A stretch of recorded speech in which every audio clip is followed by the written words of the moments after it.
What's up, everyone? So I'm dead tired right now. Went to the full time last night, got off this morning, and I'm here at the part time now. But I wanted to come on real quick and discuss my Washington team because this is something that I never imagined happening, especially like the first year of like a full complete like rebuild. So it's crazy to see how much Washington stuff I'm seeing everywhere and all the support that the team is getting. It reminds me of '91, and I was 8 years old when they won the Super Bowl, and I never thought that I would see a run like this again, honestly, for real. I thought it was going to be quite some time before we start to be like really, really competitive. So for the sake of this happening, it's extremely gratifying. It reminds me of the Nationals championship run. It reminds me of the Capitals championship run all over again. And it's dope to see. I'm always going to remain humble in regards to the team.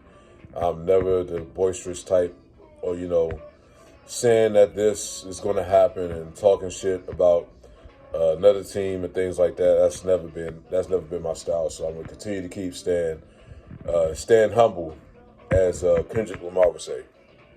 So yesterday on my lunch break, I was actually watching a podcast from LeVar Arrington, and if I get this name mistaken, I'm so sorry. I think it's called a Pro and Two Cup of Joes.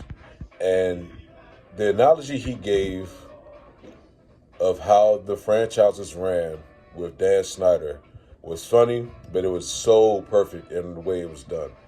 So he made the reference of how the Lion King and how Mufasa had Pride Rock and how it was just so full of life, vibrant, food, everything was just on point. When Scar took over Pride Rock, it was dry, it was desolate, depressing, and the whole nine. And then once Scar was killed, not using the same reference, but once Scar wasn't around and Simba took over Pride Rock, it went back to being the vibrant, colorful, and everything reminiscent of how Mufasa had it before he was double crossed by Scar. That reminds me of this.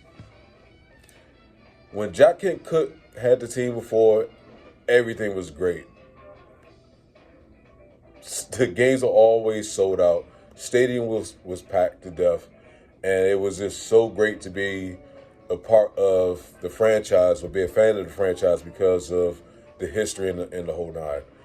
Once Dan Snyder took over, things went downhill so fast. And the fact that we had Dan Snyder for so long and, they was taking out seats to the stadium because they weren't selling tickets.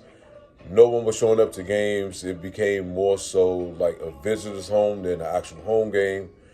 And then once Dan Snyder sold the team and we had the new ownership, we have the new coach, we have the new quarterback and the whole nine, and now it is almost back to being as far as like what it was pre-Dan Snyder.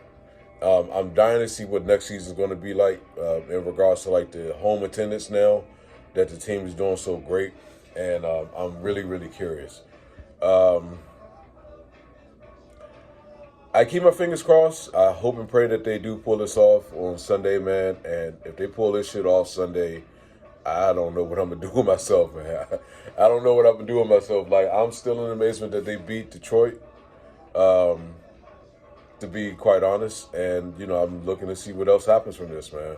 But as I said 2 months ago, and I'm saying it now, I am fully locked in on this team, man.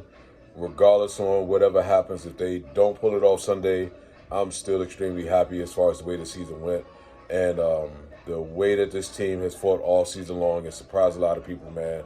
I think this is going to be something that's going to happen for years to come. And I'm here for it. I'm here for it. I'm here for it all the way through. So leave your comments below, man. Let me know how you feel about the team. And if you're not a fan of the team and you want to give your opinion, then, hey, leave your comments down below. Talk to y'all later.